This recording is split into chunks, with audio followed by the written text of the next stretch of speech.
आलिका महाराणी सगळीकडे हिंडून फिरून आता किचनमध्ये स्वयंपाक पण बनवायचा आहे का पूर्ण दिवस हिंडण्यातच घालवणार आहे। दुपारच्या 12 वाजले आहेत आणि अजून जेवणाची काही सुद्धा तयारी झाली नाही। असं पण आज माझ्या माहेरचे आई बाबा भाऊ वहिनी आणि त्यांचे 2 मुले येणार आहेत, त्यामुळे दुपारी सगळ्यांसाठी जेवण बनव।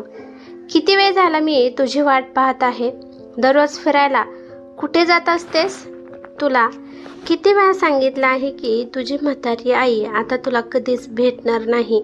एवढ्या मोठ्या देशात कुठल्या कोपऱ्यात जाऊन बसली आहे, जिवंत आहे का मेली आहे काय माहित। तुला किती वेळा सांगितलं आहे, तरी पण तू सकाळ संध्याकाळ तुझ्या आईला शोधायला जातच असते। प्रिया वहिनी, स्वयंपाक बनवायचा असेल तर मी बनवते, परंतु माझ्या आईला एक शब्द सुद्धा काही बोलायचा नाही। माझी आई कुठे पण असेल, एक दिवस मी तिला शोधूनच काढणार आहे। माझी आई मला सोडून कुठे जाणार नाही। काय माहित तुझी डंगरी आई कुठे गेली आहे। जिथे पण गेली आहे तिथे तुला सुद्धा सोबत घेऊन जायला पाहिजे होतं। विनाकारण तुझं ओझं आम्हाला इथे ठेवलं आहे। केतकी म्हणते की वहिनी, जर मी आईसोबत गेली असती तर तुम्हाला जेवण बनवून कोणी दिलं असतं? मी आहे म्हणून तुम्हाला टायमाला जेवण भेटत आहे।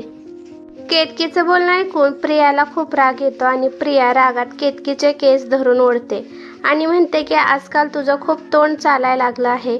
आज तुझ्या जिभेला कापूनच टाकते। तुला खूप गर्व आहे ना तुझ्या लांब केसाचा? आज तुझे केसच काढून टाकते। वहिनी, माझे केस सोडा, मला दुखत आहे। दादा दादा म्हणून केतकी आवाज देते। बेडरूममध्ये बसलेला जित बाहेर येतो आणि केतकीला म्हणतो की काय झालं आहे केतकी, तू विनाकारण कशाला मला आवाज देत आहे? दादा, तुला दिसत नाही का वहिनी माझे केस ओढत आहे, मला सोडव याच्यातून। हे बघ केतकी, तू तुझ्या वहिनीला काहीतरी म्हणले असेल, त्यामुळे प्रिया तुला अशी करत आहे। तुला उद्या दुसऱ्यांच्या घरी नांदायला जायचं आहे आणि तिथं गेल्यावर पण तो असे आगाऊपणाने बोलली तर मग ते आम्हालाच बोलणार आहेत, त्यामुळे आताच तुला चांगलं वळण लावायला पाहिजे। एवढं म्हणून जित तेथून बाहेर निघून गेला। केतकीने एक जोरात हिसका देऊन प्रियापासून तिचे केस वाचवले। डोळ्यात पाणी घेऊन ती केतकी वहिनीला म्हणते की वहिनी, आज तुमचा दिवस आहे, त्यामुळे तुम्हाला माझ्यासोबत किती वाईट वर्तणूक करायची असेल ते करू शकता, पण एक दिवस असा येईल त्या दिवशी मी तुमच्यापेक्षा खूप ताकदवार असेल। हे ऐकून प्रिया मोठमोठ्याने हसते आणि ती म्हणते की तुझा माज अजून उतरला नाही वाटतं। असं कधीच होऊ शकत नाही। तुझं तोंड बंद कर आणि किचनमध्ये जाऊन गपचिप स्वयंपाक कर। माझ्या माहेरची माणसे आता कधी पण येऊ शकतात। भावाच्या आणि वहिनीच्या असल्या वागण्यामुळे केतकीला खूप दुःख होतं। ती किचनमध्ये गेल्यावर काम करता करता केतकी खूप रडते। तिला तिच्या आईची खूप आठवण येते। ती आईला म्हणते की आई, तू कुठे गेली आहेस? 1 आठवडा झाला मी तुला शोधून शोधून थकली आहे, तरी पण तू मला कुठेच भेटत नाही। मला माहीत आहे आई, तुला थोडीफार विसरण्याची सवय आहे, परंतु एवढं पण तू विसरू शकत नाही की तुला एक मुलगी आहे आणि तू तुझ्या मुलीला विसरू शकत नाही। आई, तू लवकर घरी निघून ये। तुझ्याशिवाय माझ्या जगात दुसरं कोणीच नाही। तो एकटीच होती जी मला समजून शकत होती। वहिनी तर अशी पण परकी आहे आणि वहिनी आल्यापासून दादा पण परका झाला आहे। दादाला आपल्या दोघींचं दुःख अजिबात दिसत नाही। एक तर तुझी तब्येत खराब आहे आणि तू कुठे गेली आहे? तुला ताप होता, तो ताप गेला आहे का नाही? खरं तर 1 आठवड्यापूर्वी केतकीची आई यमुनाताई हरवल्या होत्या। त्या दिवशी केतकी घरीच होती। केतकी 20 वर्षाची सुंदर मुलगी आहे। तिचे काळे डोळे, कमरेपर्यंत लांब केस, गोरी पान, मुलायम त्वचा, एवढी सुंदर केतकी आहे की कोणी पण तिला पाहिल तेव्हा तिला बघतच राहील। प्रियाच्या समोर जर कोणी केतकीच्या सुंदरतेची तारीफ करत असेल तर प्रिया रागाने लालबुंद होत होती। जोपर्यंत केतकीचे बाबा जिवंत होते तेव्हा सगळं ठीक होतं। 1 वर्षापूर्वी तिच्या बाबांचं निधन झालं होतं। प्रियाला घरात येऊन केवळ 6च महिने झाले होते। खरं तर तिच्या भावाचं लग्न तिच्याच बाबांनी जमवलं होतं। 6 महिन्यानंतर तिची वहिनी तिचं खरं रूप दाखवू लागली। लग्नाच्या थोड्या दिवस सगळं ठीक होतं. नंतर केतकीचे बाबा गेल्यानंतर प्रिया घराची मालकीण झाली आणि यामुळेच केतकी आणि प्रियामध्ये कधी कधी भांडणे होत होती. प्रिया यमुनाताईला उलटसुलट बोलत असायची आणि हेच नेमकं केतकीला पसंत नव्हतं. एके दिवशी यमुनाताईंची तब्येत खूपच खराब झाली होती, म्हणून केतकीने तिच्या भावाला आणि वहिनीला आईला जवळच्याच हॉस्पिटलमध्ये नेण्यासाठी सांगितले होते. पण तिचा भाऊ म्हणाला की आता या म्हाताऱ्या आईचं आता 80 वर्ष होत आलं आहे, त्यामुळे आजपासून आईचा कोणताच उपचार होणार नाही. मी माझ्या कमाईतून आईसाठी 1 रुपयासुद्धा देणार नाही. थोडाफार ताप आहे, तो 1-2 दिवसात निघून जाईल. दादा, तू हे काय बोलत आहेस? आईला 102 ताप आहे आणि तू म्हणत आहेस की आई 1-2 दिवसात ठीक होईल. मला माझ्या आईमुळेच मला या घरात चांगलं वाटतं, नाहीतर मला या घरात अजिबात राहायला आवडत नाही. प्रिया म्हणाली की हां, आम्हाला सुद्धा तुला या घरात ठेवायला आवडत नाही. आम्ही पण तुला एखादा लुळा लंगडा पांगळा मुलगा पाहून तुझं लग्न लावून देणार आहे. तुला खूप दिवस आम्ही सुद्धा या घरात ठेवणार नाही. यमुनाताई प्रियाला म्हणाल्या की सुनबाई, तू माझ्या मुलीसाठी लुळा लंगडा पांगळा मुलगा कशामुळे पाहणार आहे? तिच्या बापाने तिच्यासाठी 15 लाख रुपये जमा करून ठेवले आहेत आणि ते सगळे पैसे तिच्याच लग्नासाठी आहेत. मी तर माझ्या मुलीचं लग्न खूप धूमधडाक्यात लावून देणार आहे. मी माझ्या मुलीचं लग्न एखाद्या चांगल्या मुलाशी लावून देणार आहे. प्रिया म्हणते की असं पण तुमची तब्येत खराब आहे, पण भांडणे करायचं म्हणल्यावर तुमच्यामध्ये खूप जोर असतो. बघितलंस जीत, की दिवसभर आई आणि मुलगी सारख्या एकमेकांना गुलगुलू करत असतात. जीत, तुझ्या आईला आठवत नाही म्हणतो, पण केतकीच्या लग्नासाठी 15 लाख रुपये ठेवले आहेत, तेवढं कसं काय आठवत आहे? मुलगा आणि सून दोघे पण यमुनाबाईचा इलाज करण्यासाठी मनाई करतात. संध्याकाळी प्रिया तिच्या नवऱ्याला म्हणते की जीत, तुझे बाबा जे तुझ्या बहिणीसाठी 15 लाख रुपये जमा करून गेले आहेत, त्यातील 1 रुपयासुद्धा मी त्या दोघींना देणार नाही. त्या पैशावर फक्त तुझा अधिकार आहे. आता त्या पैशावर फक्त तुझाच अधिकार चालेल. जोपर्यंत तुझी आई इथे असेल तोपर्यंत आपण त्या पैशाला हात लावू शकत नाही. त्यामुळे आपण पहिल्यांदा त्या म्हातारीला कुठेतरी ठिकाणाला लावू आणि त्यानंतर केतकीचं लग्न आपण एखाद्या गरीब घराण्यात लावून देऊ शकतो. म्हणजे काय प्रिया, तुला वेळ लागला आहे का? असं पण आईची तब्येत खराब असते. अरे, तब्येत खराब असली म्हणून काय झालं? तुझ्या आईला जास्त करून आठवत पण नाही. आपण तिला कुठेतरी एखाद्या देवळात किंवा हॉस्पिटलमध्ये सोडून येऊ आणि नंतर लवकर आपण केतकीला 1 मुलगा पाहून तिचं लग्न लावून देऊ. नाहीतर ही म्हातारी 15 लाख रुपये तिच्या मुलीच्या लग्नातच खर्च करत असते. तू बरोबर बोलत आहेस प्रिया. मी दुसऱ्या शहरात एका वृद्धाश्रममध्ये आईला सोडून येतो. दुसऱ्या दिवशी जीत आपल्या आईला म्हणतो की आई, तू तयार हो, तुला डॉक्टरांपाशी घेऊन जातो. केतकी खुश होऊन म्हणते की खरंच दादा, तुम्ही आईला घेऊन हॉस्पिटलमध्ये चालला आहात? मी पण आईसोबत येते. अगं केतकी, तू तिथे येऊन काय करणार आहे? घरामध्ये खूप कामे आहेत, त्यामुळे तू घरीच थांब. ठीक आहे दादा, असं पण आज मला कॉलेजमध्ये खूप महत्त्वाचं काम आहे, त्यामुळे मी कॉलेजचं काम करते आणि तुम्ही आईला हॉस्पिटलमध्ये दाखवून या. जीत यमुनाबाईला घेऊन दुसऱ्या शहरात जातो आणि तिथं एका वृद्धाश्रममध्ये त्याच्या आईला सोडून देतो. आई गेल्यानंतर केतकी कॉलेजला जाण्यासाठी तयार होते, तर प्रिया केतकीच्या हातात असलेले पुस्तक फेकून देते आणि म्हणते की आजपासून तू कॉलेजला जायचं नाही. आजपासून तुझं कॉलेज बंद. तू फार शिकली आहे, आता अजिबात पुढे शिकण्याची गरज नाही. आजपासून आम्ही जे सांगेल ते तुला करावे लागेल. वहिनी, आज माझी एक्झाम आहे, त्यामुळे मला जाऊ द्या, नाहीतर माझे वर्ष वाया जाईल. प्रिया म्हणते की शिकून तुला कुठे नोकरीला जायचं आहे का? गप गुणाने घरातली कामं कर. तो असल्यावर मी घरातील एक सुद्धा काम करणार नाही. किचनमध्ये जाऊन पहिल्यांदा स्वयंपाक बनव आणि नंतर फरशी पुसून कपडे धुण्याच्या पाठीमागे लाग. वहिनी, मी हे सगळे कामे कॉलेजमधून आल्यावर करते. प्लीज मला कॉलेजला जाऊ द्या. तू असं माझं ऐकणार नाही का? असं म्हणून प्रिया तिला एका खोलीमध्ये बंद करते आणि बाहेरून कडी लावते. केतकी खूप रडते. वहिनी, मला कॉलेजला जाऊ द्या. तरी पण प्रिया अजिबात तिचं ऐकत नाही. केतकी सुंदर, हुशार होते आणि त्यामुळेच प्रिया तिच्यावर जळत होती. दुपारच्या 1 वाजता घाबरत जीत घरी येतो आणि आई आई म्हणून ओरडतो. जीतचा आवाज ऐकून केतकी खिडकीपाशी येते आणि म्हणते की, काय झालं आहे दादा? आई ठीक आहे ना? आईला हॉस्पिटलमध्ये नेलं होतं का नव्हतं? डॉक्टर काय म्हणाले? आणि आई कुठे आहे? दादा प्लीज दरवाजा पटकन खोल, मला खूप भीती वाटत आहे. केतकी एकदमच एवढे सर्व प्रश्न जीतला विचारत होती. जीत खोटे खोटे रडत म्हणतो की, केतकी, मला माहीत नाही आई कुठे गेली आहे. डॉक्टरांना दाखवल्यानंतर मी आईला बाहेर बेंचवर बसवलं होतं आणि मी तिच्यासाठी औषध आणायला गेलो होतं. पण मी माघारी आलो तेव्हा आई बेंचवर नव्हती. मी तिला सगळीकडे शोधलं पण मला ती कुठेच सापडली नाही.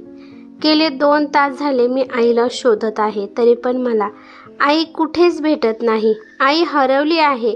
हे ऐकून केतकी मोठमोठ्याने रडते. दादा, हे कधीच असं होऊ शकत नाही. आई आपल्याला सोडून कधी जाणार नाही. केतकी, तुला काय म्हणायचं आहे? तुला वाटत आहे का तुझे दादा तुझ्या आईला कुठेतरी सोडून आले आहेत? तू पाहत नाही का तुझा दादा किती रडत आहे? तो त्याच्या आईला किती शोधत होता. तुझी एकटीच आई आहे का? ती जीतची पण आई आहे. केतकी आपली ओढणी घेऊन हॉस्पिटलमध्ये तिचा दादा आईला घेऊन गेला होता तिकडे पटकन जाते आणि सगळा रस्ता शोधते, परंतु तिला तिची आई कुठेच सापडत नाही. तिला आई कशी सापडणार होती? कारण का तिच्या भावाने तर त्याच्या आईला दुसऱ्या शहरात वृद्धाश्रममध्ये सोडून आला होता आणि रोजच्या प्रमाणेच आज पण केतकी आईला शोधण्यासाठी बाहेर गेली होती. आज तिच्या आईला हरवून 1 आठवडा झाला होता. ती सकाळ संध्याकाळ आपल्या आईला शोधण्यासाठी बाहेर पडत होती. त्यानंतर प्रिया किचनमध्ये येते आणि म्हणते की, अजून स्वयंपाक झाला नाही? आता माझे माहेरचे बाहेर येऊन थांबले आहेत. पटापटा सर्व कामे कर, नाहीतर माझ्यासारखं वाईट दुसरं कोण नसेल.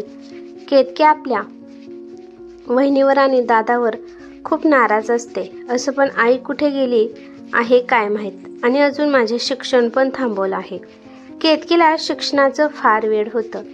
थोड्या वेळानंतर प्रिया तिला सगळं जेवण डायनिंग टेबलवर आणायला सांगते आणि म्हणते की, आम्ही सगळे जेवण करताना तू सगळ्यांना जेवण वाढायचं. सगळ्यांच्या सोबत जेवायला तू अजिबात बसायचं नाही. केतकी म्हणते की, वहिनी, असं पण मला तुमच्यासोबत जेवण करायला अजिबात आवडत नाही. मी तुमच्यासोबत कधीच जेवणार सुद्धा नाही. आणि हे केतकीचं असलंच बोलणं प्रियाला खूप राग आणत होता. केतकी फार स्वाभिमानी होती आणि हेच रूप प्रियाला आवडत नव्हतं. त्यानंतर प्रिया केतकीला म्हणते की, बाहेर हॉलमध्ये ड्रायव्हर बसला आहे, त्याला सुद्धा जेवण वाढ. बाहेर हॉलमध्ये जाऊन केतकी त्या ड्रायव्हरला जेवण वाढते, तर ती त्या ड्रायव्हरला पाहते तर तो 25-26 वर्षाचा मुलगा होता. केतकी प्रेमाने त्याला जेवण वाढते आणि नंतर प्रियापाशी येऊन उभा राहते आणि प्रिया म्हणते की, केतकी, तुला जो बाहेर ड्रायव्हर बसला आहे तो मुलगा आवडला आहे का तुला? वहिनी, तुम्ही काय म्हणत आहात? मला काही समजत नाही. प्रियाची आई म्हणते की, तुझ्या बहिणीचा म्हणण्याचा अर्थ असा आहे की जो ड्रायव्हर बाहेर बसला आहे त्याच्यासोबत प्रिया तुझं लग्न जमवणार आहे. आम्ही आताच ठरवलं आहे की तो तुझ्यासाठी योग्य आहे आणि येत्या 8 दिवसातच तुझं लग्न त्याच्यासोबत होणार आहे. दादा, वहिनी, तुम्ही असे करू शकत नाही. मला एवढ्या लवकर लग्न करायचं नाही. मला आईला पण शोधायचं आहे. जेव्हा माझी आई माघारी येईल तेव्हा तुम्ही म्हणसाल तिथे मी लग्न करायला तयार आहे, परंतु आई नसताना मी लग्न करणार नाही. केतकीचा भाऊ जीत तिला ओरडत म्हणाला की, जर तुझी आई नाही मिळाली तर तू काय बिना लग्नाचे आयुष्यभर इथेच तडफडणार आहेत का? अगं, आजकाल गाड्यांची संख्या किती झाली आहे तुला तर माहीत आहे. आई एखाद्या गाडीखाली गेली असेल, त्यामुळे आजपासून मी आणि तुझी वहिनी जे म्हणेल तेच तुझ्यासोबत होईल. जर तुला आमचं म्हणणं ऐकायचं नसेल तर आताच्या आता तू या घरातून निघून जा. आम्ही तर तुझा भाव आणि वहिनी असल्याचं कर्तव्य पार पाडत आहोत आणि तो आम्हाला नखरे दाखवत आहे. बिचारी केतकी आपल्या भावासमोर, वहिनीसमोर आणि वहिनीच्या माहेरच्या समोर काही सुद्धा बोलू शकली नाही. एका आठवड्यानंतर प्रिया, जो ड्रायव्हर आला होता, प्रदीप सोबत तिचं लग्न लावून देतात. पाठवणीच्या वेळेस केतकी खूप रडली, कारण तिला तिच्या आईची आठवण आली होती. आज तिच्या पाठवणीच्या वेळेस तिची आई नव्हे, बाबा तर कधीच सोडून गेले होते. केतकीचे लग्न झाल्यानंतर तिला कधीच माहेरी बोलवलं नाही. तिचं कायमचंच माहेर तुटलं, कारण पाठवण्याच्या वेळेस प्रियाने सांगितलं होतं की परत माहेरी कधीच यायचं नाही. केतकी पण म्हणाली की वहिनी, या घरात माझं असं काहीच नाही. माझी आई होती ती पण इथे नाही म्हणल्यावर मी कधीच माहेरी येणार नाही. आज पण जाता जाता केतकीच्या उत्तराने प्रियाला रागाला घालवलं होतं. लग्नाच्या काही दिवसानंतर प्रिया जीतला म्हणाली की एका दगडात दोन पक्षी मेले. एक म्हणजे ती थेरडी कायमच्या घरातून गेली आणि दुसरी म्हणजे ती केतकी. 1 रुपया सुद्धा न घालवता तिचं लग्न झालं आणि आता 15 लाख रुपये आपले झाले. केतकीचं लग्न होऊन गेल्यानंतर 1.5 वर्षानंतर जीतला पॅरालिसिसचा झटका येतो. तो चालू फिरू शकत नव्हता. त्याच्या उपचारासाठी खूप सारे पैसे खर्च झाले. प्रिया आता खूप टेन्शनमध्ये होती. जीतच्या उपचारासाठी प्रियाला तिचे दागिने, केतकीचे पैसे 15 लाख रुपये खर्च करावे लागले आणि त्यानंतर जीत जरा बरा झाला होता. तरी पण अजून जीत पूर्णपणे बरा नव्हता. त्यामुळे घराची सगळी जिम्मेदारी प्रियावर आली आणि जीतची नोकरी पण आता गेली होती. प्रियाला 1 वर्षाची एक मुलगी पण होती. आता प्रियाला काम केल्याशिवाय भागच नव्हते. एके दिवशी जीतला प्रिया म्हणते की मी आता काहीतरी काम करते म्हणजे घरात 4 पैसे येतील. असं पण प्रिया जास्त शिकलेली नव्हते. आता तिला पश्चाताप होऊ लागला की शिक्षण घेतलं असतं तर बरं झालं असतं. प्रियाला एका ठिकाणी काम मिळालं जिथे काही महिला लग्न, बर्थडे किंवा कोणता पण कार्यक्रम असेल तर तिथे जाऊन स्वयंपाक बनवत होत्या. प्रिया तिच्या मुलीला जीतपाशी ठेवून त्या महिलांसोबत कामाला जात होती आणि प्रिया लग्न समारंभामध्ये जाऊन किंवा कोणता पण कार्यक्रम असेल तिथे जाऊन कधी बटाटे चिरत होती, कधी कांदा चिरत होती, तर कधी पुऱ्या, चपात्या, लाडू असे पदार्थ बनवत होती. प्रियाच्या माहेरची पण तिला आता साथ देत नव्हते. एक दिवस प्रिया तिच्या नवऱ्याला म्हणते की मला शहरात एका मोठ्या घरी त्यांच्या मुलाचा बर्थडे आहे, त्यामुळे स्वयंपाक बनवायला जायचं आहे, कारण खूप मोठी ऑर्डर आली आहे आणि पैसे पण चांगले मिळतील. त्यामुळे आम्ही सगळ्या महिला मिळून जाणार आहोत. दुसऱ्या दिवशी प्रिया त्या घरी जाते. घर पाहून ती आश्चर्यचकित होते. घर एकदम राजवाड्यासारखं दिसत होतं. बाहेर एक गेट होता आणि त्या गेटच्या समोर 2 सेक्रेटरी बंदूक घेऊन उभा होते. पूर्ण चेकिंग केल्यानंतरच आतमध्ये प्रवेश देत होते. तिने पाहिलं की सगळीकडे गाड्याच गाड्या आहेत आणि एक स्विमिंग पूल, सगळ्यांना राहण्यासाठी व्यवस्था, खूप मस्तपैकी योजना केली होती. तेव्हा तिथे एक म्हातारी येते आणि ज्या महिला जेवण बनवतात त्यांनी जेवण कसं बनवलं आहे ते खाऊन पाहत होते. त्या म्हातारीने खूप महागातली साडी घातली होती. गळ्यामध्ये सोन्याची चेन, कानामध्ये सोन्याची फुले आणि हातात सोन्याच्या बांगड्या. खूप थाटमाट होता त्या म्हातारीचा. प्रियाला ही म्हातारी कुठेतरी पाहिल्यासारखी वाटत होती, पण तिला नीट आठवत नव्हते. त्यामुळे प्रिया त्या म्हातारीचा पाठलाग करू लागते. पाठलाग करता करता ती घराच्या आतमध्ये गेली, परंतु तिथे एक जणांनी तिला अडवलं. तर तो म्हणाला की तुम्हाला कोणाला भेटायचं आहे? तर प्रिया म्हणाली की मला त्या मॅडमला भेटायचं आहे. तेव्हा तो माणूस त्या म्हातारीला आवाज देतो की मॅडम, तुम्हाला कोणीतरी भेटायला आली आहे. जेव्हा ती म्हातारी पाठीमागे वळते आणि मग प्रिया तिला पूर्णपणे दिसते, मग तिला तिच्या डोळ्यासमोर तिच्या सासूचा थाटमाट पाहून आश्चर्य वाटते. ती पळत जाऊन आपल्या सासूबाईचे पाय धरते आणि म्हणते की सासूबाई, तुम्ही इथे कसे काय आहात? पाठीमागून आवाज येतो की हा वहिनी, तुम्ही बरोबर बोलत आहात, कारण आई वृद्धाश्रममध्ये होती, मग इथे कशी काय आली आहे? समोर तिला नणंद केतकी आणि प्रदीपला पाहून तिला धक्काच बसतो. तिला समजतच नव्हतं की हे सगळं काय चाललं आहे आणि हे सगळं इथे काय करत आहेत. आणि या केतकीला सासूबाईला आम्ही वृद्धाश्रममध्ये सोडलं होतं हे कसे काय माहीत झाले? वहिनी, तुम्ही हाच विचार करत असताना की मला आई कशी काय मिळाली आणि मी आईला कसे शोधून काढले. वहिनी, मी तुम्हाला म्हणलं होतं ना, एक ना एक दिवस मी माझ्या आईला नक्की शोधून काढेल आणि मी शोधून काढले. आणि वहिनी, तुम्ही इथं काय करत आहात आणि माझ्या घरात कशामुळे आला आहात? तेव्हा तिथला एक माणूस म्हणाला की मॅडम, ही महिला तर पाठीमागे जे जेवण बनवत आहेत त्यातील एक बाई आहे जी पुऱ्या बनवायला आली आहे. आणि मग तो माणूस प्रियाला म्हणतो की तू इथं काय करत आहे? तुला काम दिलं आहे ते काम कर, नाहीतर तुला इथून हाकलून लावीन. पण मी तर इथल्या मोठ्या साहेबांसाठी जेवण बनवायला आले आहे. वहिनी, हे घर माझं आहे आणि हा मोठा साहेब माझाच नवरा आहे आणि हेच कलेक्टर झाले आहेत आणि माझ्याच मुलाचा बर्थडे आहे आणि त्याच्याच बर्थडे पार्टीची हे सेलिब्रेशन चालू आहे. म्हणजे केतकी, तुझा नवरा कलेक्टर आहे? तुझा नवरा तर ऑटो ड्रायव्हर होता ना? वहिनी, माझं लग्न ऑटो ड्रायव्हर सोबत नव्हतं झालं. ऑटो ड्रायव्हर माझे सासरे होते. त्या दिवशी सासऱ्यांची तब्येत खराब होती, त्यामुळे त्यांच्या जागी प्रदीप ऑटो घेऊन आले होते. त्यामुळे तुम्हाला वाटलं की प्रदीपच ऑटो ड्रायव्हर आहेत. प्रदीपचं त्यावेळेस IPS ची तयारी करत होते.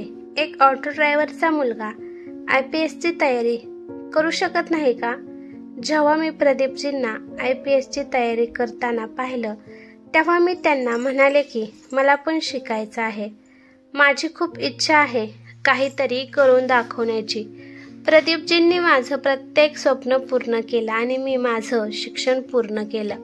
आज मी एका मोठ्या शाळेत शिक्षिका आहे आणि माझा नवरा कलेक्टर आहे. आज आमच्याकडे गाडी, बंगला, धन दौलत सगळं आहे आणि सगळ्यात जास्त महत्त्वाचं म्हणजे माझी आई सुद्धा माझ्यासोबत आहे. प्रिया म्हणाली की पण सासूबाई, तुला कशा काय भेटल्या? केतकी म्हणाली की आमच्या शाळेच्या काही कामानिमित्त आम्ही वृद्धाश्रममध्ये गेलो होतो आणि त्याच वृद्धाश्रममध्ये माझी आई होती. आमच्या शाळेमार्फत आम्ही वृद्धाश्रममध्ये भेट देणार होतो आणि तिथेच मला माझी आई दिसली.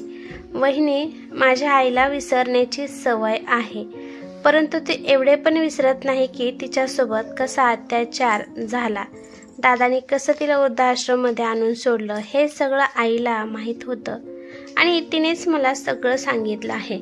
हे ऐकून प्रिया तेथून पळून जाण्याचा प्रयत्न करते, परंतु साडीमध्ये पाय अडकून ती पडते.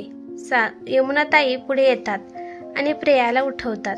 प्रिया म्हणते की सासूबाई, आता तुम्हीच आमचा आधार आहात, कारण जीत आता काम करण्याजोगे राहिले नाहीत. त्यांना कोणतंच काम होत नाही. आम्हाला तुमची गरज आहे आणि तुम्हाला एक नात सुद्धा आहे. यमुनाताई प्रियाला म्हणाल्या की प्रिया, जेव्हा माझ्या मुलीला तुझ्या आणि जीतची गरज होती तेव्हा तुम्हा दोघांनी तिला आधार दिला नाही आणि आता आमच्याकडून अपेक्षा ठेवत आहे की आम्ही तुझी मदत करावी, परंतु हे शक्य नाही. तू माझ्या मुलीचं लग्न एका ऑटो ड्रायव्हर सोबत लावून दिलं. त्यानंतर तू माझ्या मुलीच्या आयुष्यात डोंकून सुद्धा पाहिलं नाही, पण माझ्या मुलीचं नशीब चांगलं होतं आणि तिचं नशीब आज किती चमकत आहे ते तर तू पाहिलंच आहे. माझ्या नजरेसमोरची चालती हो. आपल्या नणंदबाईला आणि सासूबाईला एवढ्या थाटामाटात पाहताना प्रियाला खूप राग येत होता, पण आज बिचारी काही सुद्धा बोलू शकत नव्हती. ती तशीच नाराज होऊन घरी गेली. ही कथा कशी वाटली ते मला कमेंट करून नक्की सांगा. कथा आवडली तर लाईक शेअर नक्की करा आणि चॅनेलवरती नवीन असाल तर चॅनेलला सबस्क्राईब करा. धन्यवाद.